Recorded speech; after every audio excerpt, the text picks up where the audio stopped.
Please welcome the Minister, the Honourable Carmel Sepuloni.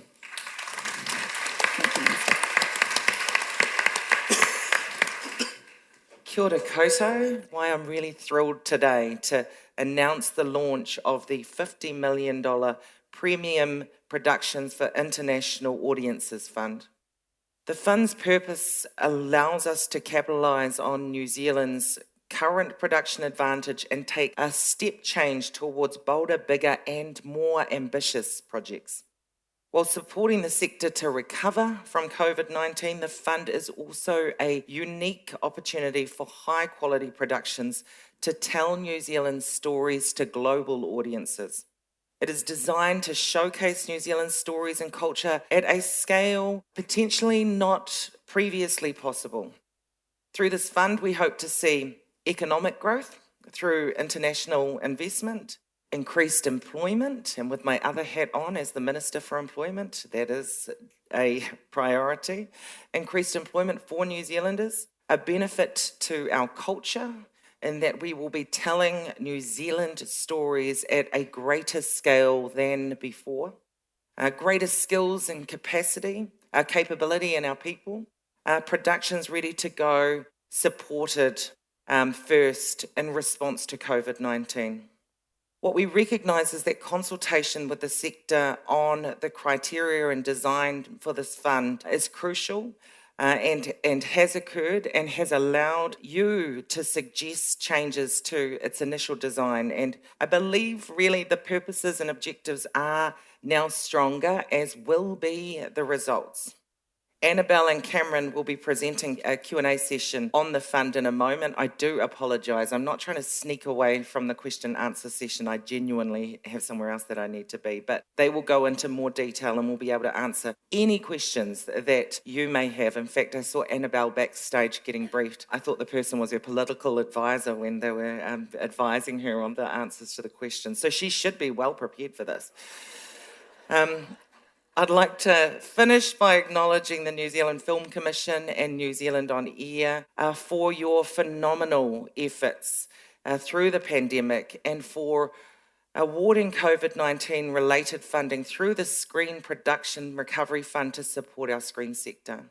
I'm incredibly excited to see the work that comes out of the Premium Production Fund, to see great screen storytelling, film and television of excellence and ambition, telling uniquely New Zealand stories for ourselves and for the world.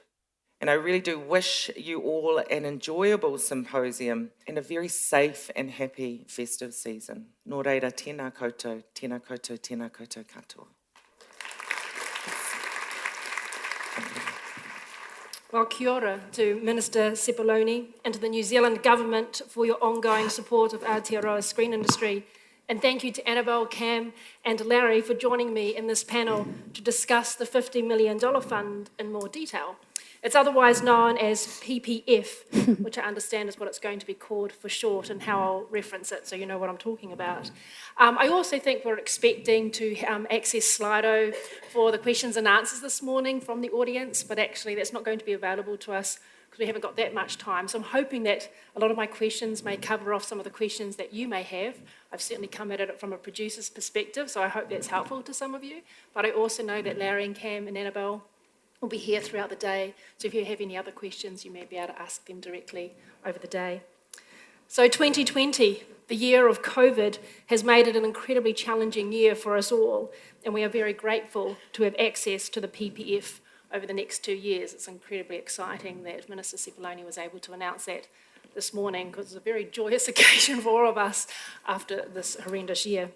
So Cam, when we say Premier Fund, what does Premier really mean? Are you looking for a certain standard of project, a budget level, or an international attachments, cast and or finance? What makes a project qualify as Premier? Kia ora tātou, everyone.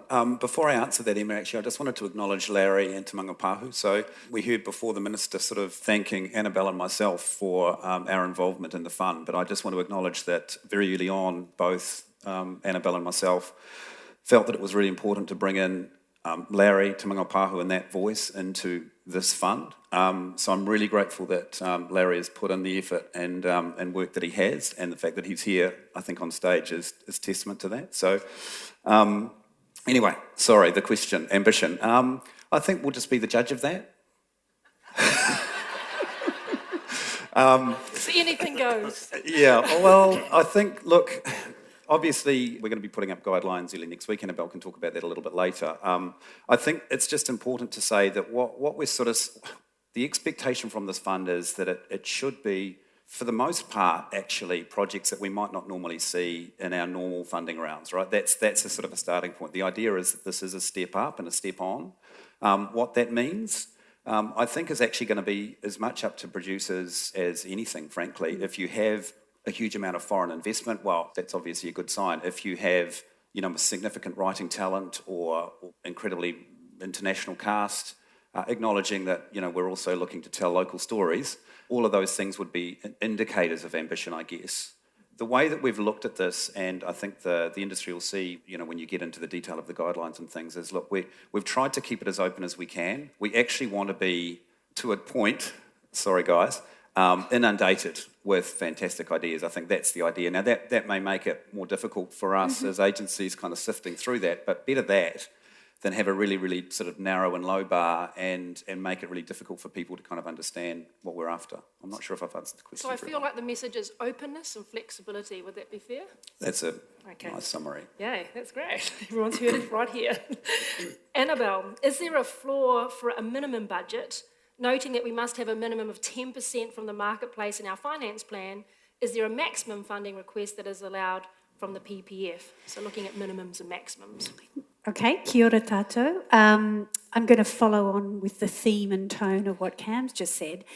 A lot of flexibility. We want to open the doors wide, and hence, upon feedback from the sector as well, we haven't set a floor or a cap to what people might come in for. The real thing to consider is the criteria and the way in which we'll be giving preference to certain structures of projects. Some of you have already heard through our webinar, which the three of us did together a few weeks ago, that we've got a set of 5 criteria against which all projects will be assessed. So criteria 1 is contribution to economic growth, 2 is jobs, 3 is cultural commitment, 4 is viability, ability to get up fast, and 5 is contribution to skills and capability. So everything will be tested against those 5. And what you'll see when the guidelines come up next week is you'll see the subsets of that. That means preference will be given potentially to projects with stronger international market attachment. But we're kind of looking at each across all 5 criteria. So we recognise you might excel in one area and not in another. That's where the assessment panel has to kind of play a part. But in the first instance, the issue of caps and types and what's our definition of, premium, we're leaving it open so that we've got the biggest chance. Only thing I would say is be mindful that all 3 of our agencies have existing programs. So if something comes in that looks like what could always get funding from our other programs, it's not as interesting. But you might all say it's probably difficult to judge that. So we're welcoming, all projects so we can really have a think about how they fit the goals of this program. Okay, great, thank you. Larry, if the PPF is available for 2 years only, and you have a lot of applications in the first round that utilise most of the 50 million, what then? Or will you intentionally try and stretch it out over the 2 years, and if so, what will that look like? Kia ora tātou. How come I get the difficult? Well, I know that there was talk about doing the 25 plus 25, but I'm wondering what if you get a massive amount of applications and it kind of blows the 25 out of the water? Are you flexible around that, or what sort of the? Well, I think if we get a massive number of applications, that will at least give us an indication of where the bar is going to be set. Mm-hmm. So. And if you get a lot of applications, then the bar might be higher right across the board. So I think that by and large we expect that there will be a bit of a bump in year 1, but there's likely to be we're not going to want to spend it all in year one, even if there are a lot of programs coming in, I don't think, projects in there. So early on it was 25 million over 2 years, and I think, again, like all of the other guidelines, we're saying, well, let's not draw a line in the sand on that, let's see what comes in, and then we'll have an idea of how where we're going to set the bar. Okay, so the intent would be to spread it out over 2 years, but you're open and flexible to that depending on what comes in the door. I think that's the answer. Yeah. Okay. I think there's probably a kind of a ancillary point here which may be coming up, but is possibly as useful to talk about now as any, which is the development piece. So Larry was really instrumental in us getting that sort of aspect of the fund over the line. And I guess speaking to that 25-25, obviously we've got an allocation of development which we're hoping to open up and get out as quickly as we can. And again, with that point around ambition, you sort of, I think our view is, hey, make the most of that as well. We want to see new storytellers, new production companies, a whole bunch of different people coming through that process. So to a certain extent, we do want to try and give that an opportunity to see production funding as a result of the development. So I think it would be a mistake for us just to kind of throw all the money out in the first round, because we want to see new creators and voices come through that development round as well. Absolutely, it would be a real shame to develop some projects and then not be able to take it any further because all the money had gone. Completely. Understood. Sorry. The expectation would be, though, that those projects would be available to be still be available to be funded in the other by other mechanisms. Eh? Sure. So. And I was just going to say, on the balance of probabilities, the way we see projects that come in for New Zealand Film Commission money, which is a very similar kind of structure of inter-party deals, in order to meet the PPF criteria as well, it'll be similar. The likelihood of a lot of projects being really ready to go, there'll be some that meet that criteria about viability and speed to market, but there may be others where actually what they need is one more draft, which our development funding can support.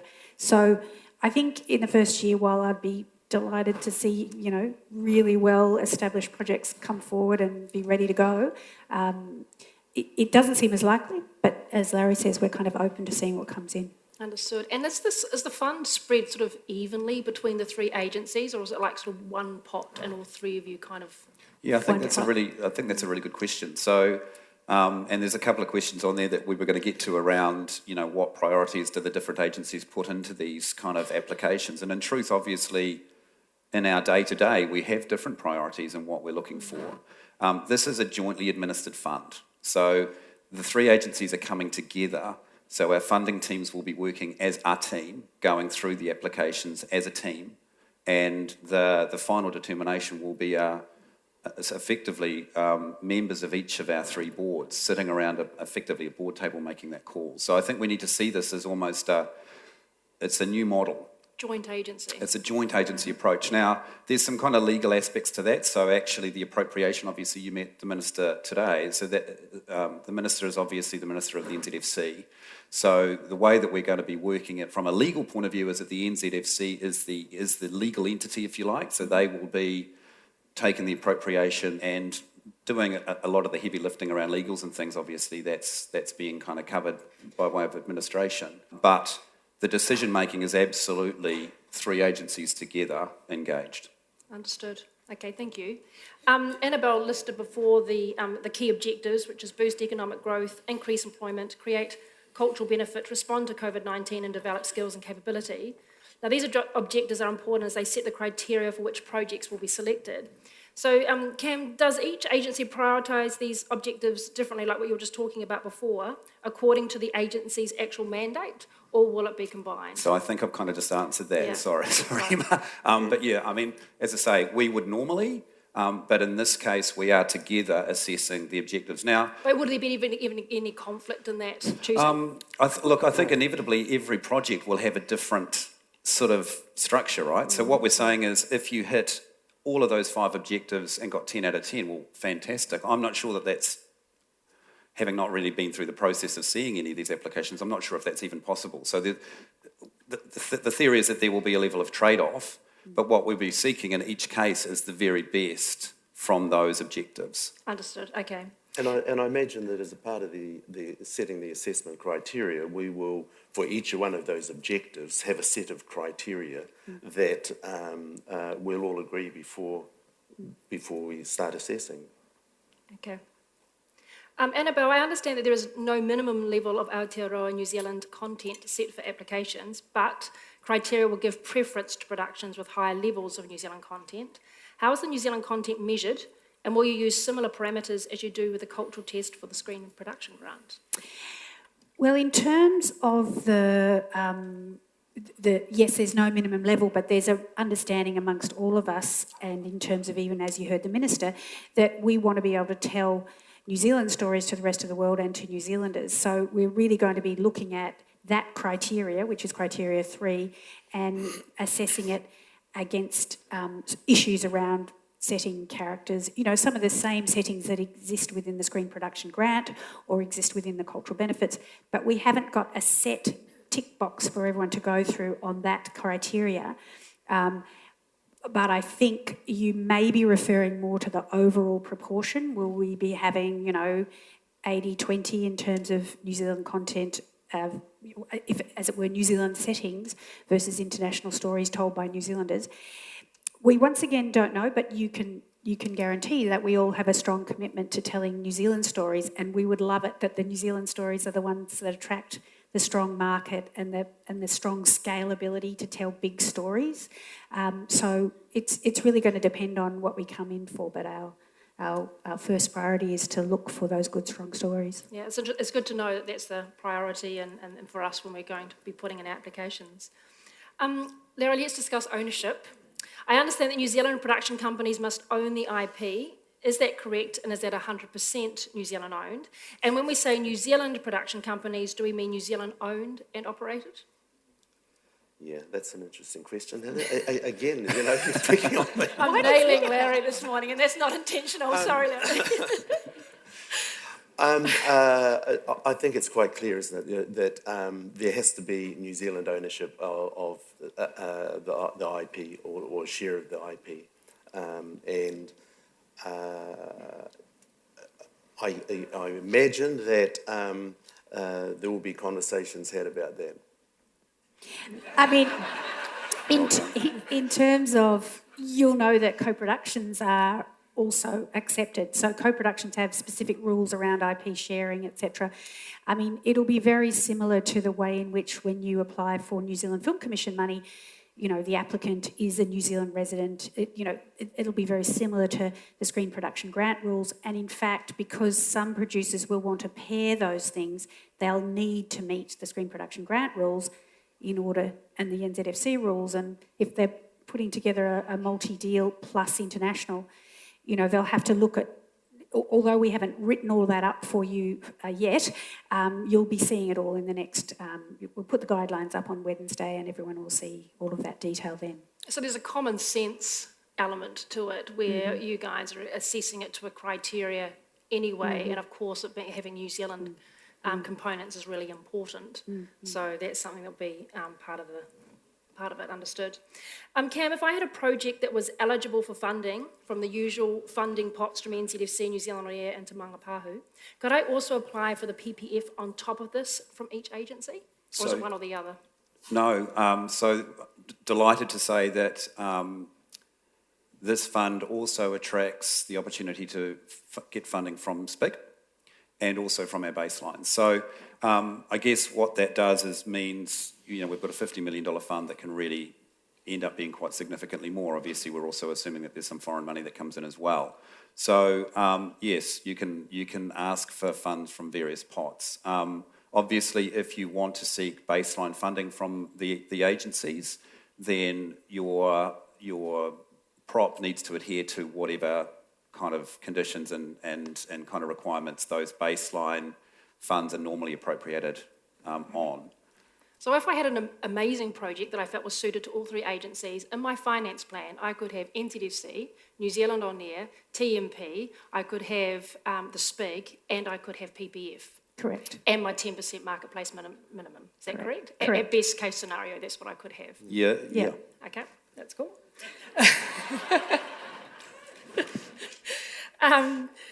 Annabelle, for the screen production grant, we have to find a lending facility to cash flow the SPIG. For the PPF, who will cash flow the funds, or will it need to be a lender like it is for SPIG? Yeah, the cash flowing of the screen production grant would be as per usual approaches that people have taken in the past, which are usually lenders. But for the PPF, will that also have to be the Yeah. same thing? Okay, got you, sorry. And then when we are working out the recoupment schedule for our project, I understand that the PPF is an equity investment. Is it correct to assume that the PPF has a position in the waterfall and that it sits alongside other agency funding? And if it does have a recoupment position, who do the funds recoup to? Is it the New Zealand government, the agency who assigned it, which I now understand is the group, or the New Zealand producer, like it is in SPIG? So the governance structure of that waterfall has not been finally determined, but will be available and understood well by the time people need to know in terms of when you're speaking to your potential financiers. But the one good thing to assume is that it will be very similar to the current New Zealand Film Commission structure of the way in which you apply to the New Zealand Film Commission and the way in which the waterfall usually works there. And the reason why I kind of return to that is that typically of the three agencies, the Film Commission has generally financed in the way that the PPF expects to finance, which is through inter-party deals, which are combined SPIG with international marketplace, with lenders, etc., etc. So that's why if you've gone through the New Zealand Film Commission system before, it will be almost the same as that in terms of the structure. And then, Cam, in regards to, we understand that this is open to film and television. Is there any strands that it is or not open to? Because there was quite a lot of discussion around animation and documentary for a time. Has there been any decision made on that? Yep. Tell us about it. So happy to say that the fund is open to both factual and animation, as well as drama.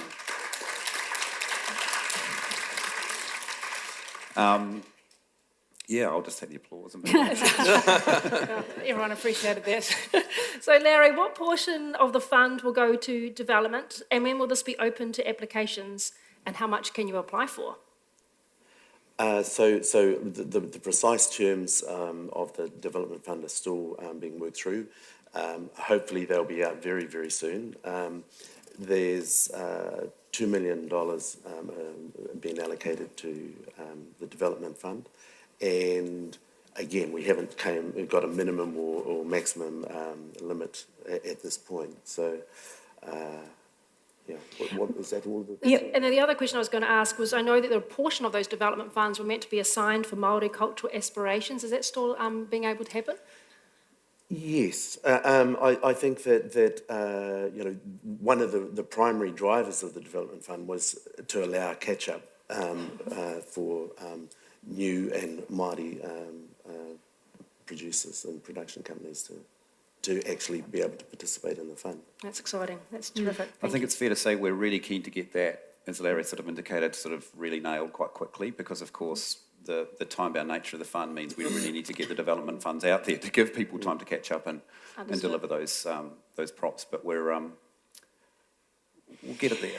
We prioritise the production guidelines and getting agreement regarding all the settings for that with the ministry. We wanted to prioritise that in the first instance. So they'll go up on Wednesday, and then we'll continue with discussions around how the development rolls out. As I mentioned before, we're expecting that some of it may be even drawn on based on the projects that happen to come in that aren't potentially come in and turn out to be not quite ready. But on the other hand, we'll be wanting to announce the availability of those funds in their own right as soon as possible. Can we know that co-production is allowed to access the PPF, but if a project is not set up as a co-pro, will the PPF consider projects developed overseas by international producers that partner with a New Zealand producer to access that fund? Or are you anticipating it will mostly be the other way around, where New Zealand producers with New Zealand IP bringing on board offshore co-producers for financing purposes? I think it's fair to say the latter is definitely favoured. Yeah. Absolutely, no question. Yep. Look, I guess what you're hearing from us on stage is that we're not looking to limit applications, but we're hoping that there will be a really high bar in terms of quality of locally generated IP. And so, I'd suggest that might be the way you go. Understood. We're expecting locally generated IP. I think is clear that it's going to attract international finance. I think there's a lot of people concerned that overseas everyone will go, hold on, there's 50 million over there. How can we work our way into that fund? And it's usually really clear when a project is like that. We want to see New Zealand filmmakers and key creatives creating their ideas, attracting foreign money. Yeah, and I think you're right. I think there is a fear that overseas companies potentially could come and try and gobble up our funds. So I think people wanted to know that where the priority is. We're aware of that. Yes, I'm sure you are. I'm sure people have mentioned it before. So, Annabelle, will there be any restrictions to how many offshore above-the-line creatives you can have on a project, considering often above-the-line attachments are very important for financing?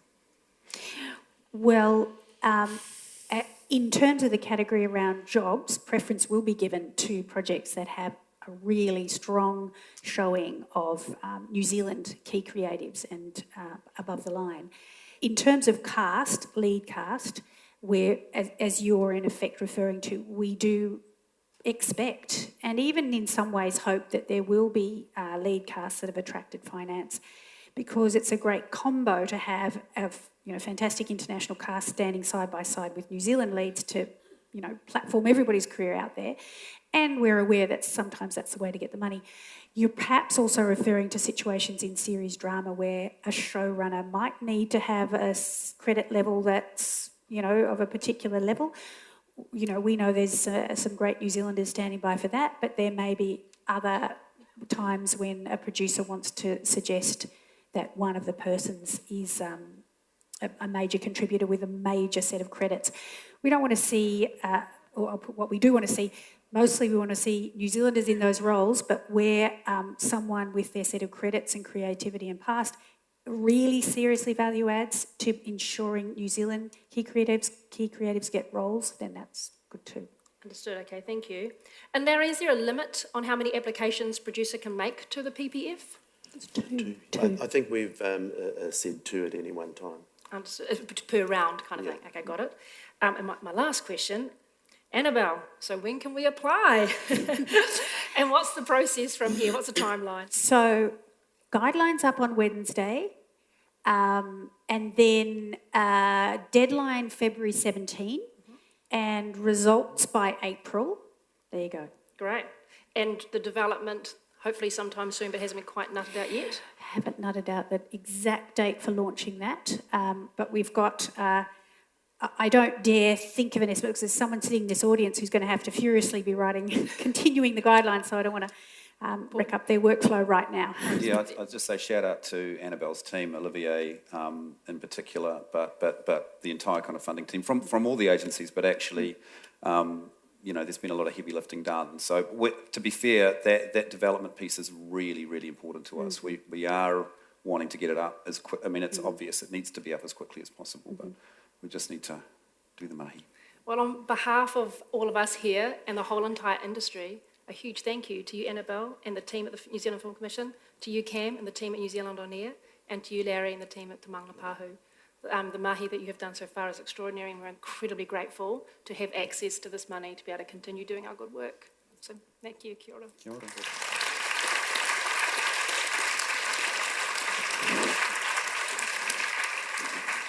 Kia ora. Boy, you better get writing, hey? February 17. Thank you all, and thank you, Emma Slade, our moderator. It was really great to hear the detail of that and know what we're in for, what we need to do, and what's available to us. Thank you.